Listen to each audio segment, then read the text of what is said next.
আসসালামু আলাইকুম এভরিওয়ান। আজকে আমি রান্না করব কবুতরের মাংস। পাখিগুলোর প্রতি ছিল আলাদা এক মায়া আর অনুভূতি।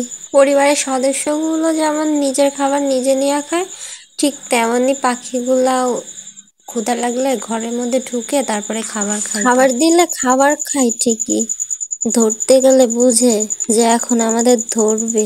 আর অমনি গাছের ঢালে অনেক চালাক। যাই হোক, অবশেষে দুইটারে ধরলাম।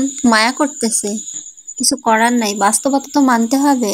এরপর আমি ধইরা কবুতর দুইটারে পরিষ্কার করে নিলাম। ওরা তো আর শোপিস না যে বাসায় সাজায় রাখবো, এক সময় না এক সময় তোদের খাইতেই হবে। মাশাআল্লাহ, শরীর ভালো ছিল। দুইটা পাখির 500 গ্রামের বেশি মাংস হয়েছে। মশলা হিসেবে ব্যবহার করছি রসুন, পেঁয়াজ, কয়েকটা কাঁচামরিচ, জিরা, এলাচ আর দারচিনি, 3-4টা শুকনো মরিচ। এবার কড়াইতে তেল গরম করে দিয়ে দিলাম পেঁয়াজ কুচি। এবার একটু নেড়ে ব্রাউন কালার আসা পর্যন্ত অপেক্ষা করব। ব্রাউন কালার এখন আমি অ্যাড করছি মশলা।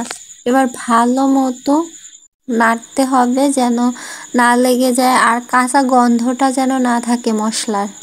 যত ভালো মশলা কষানো হবে তরকারির টেস্ট তত ভালো হবে। মায়া লাগতেছে, বাট কিছু করার নাই, বাস্তবতা তো এটাই, তাই না? এবার আমি এতে অ্যাড করছি কাশ্মীরি লঙ্কা গুঁড়ো 2 চামচ। নিজের পোষা জিনিসগুলোর উপরে হয়তো একটু মায়া আর একটু ভালোবাসা বেশিই কাজ করে। এবার মশলাতে অ্যাড করলাম 1 চামচ হলুদ গুঁড়া। ইচ্ছে করে না ওদের ধরি, কাটি অথবা রান্না করি, কি করার, কিছুই করার না। আল্লাহর দেওয়া প্রতিটি প্রাণী একটা অনুভূতির গল্প বয়ে আনে। আমি যা রান্না করছি সে শুধু খাবারই নয়, সে আমার স্মৃতির এক টুকরো।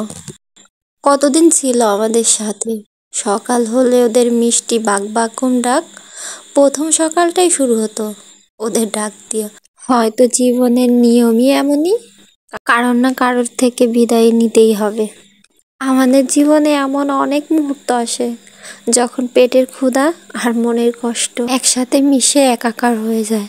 এবার আমি মাংসে অ্যাড করছি গরম পানি।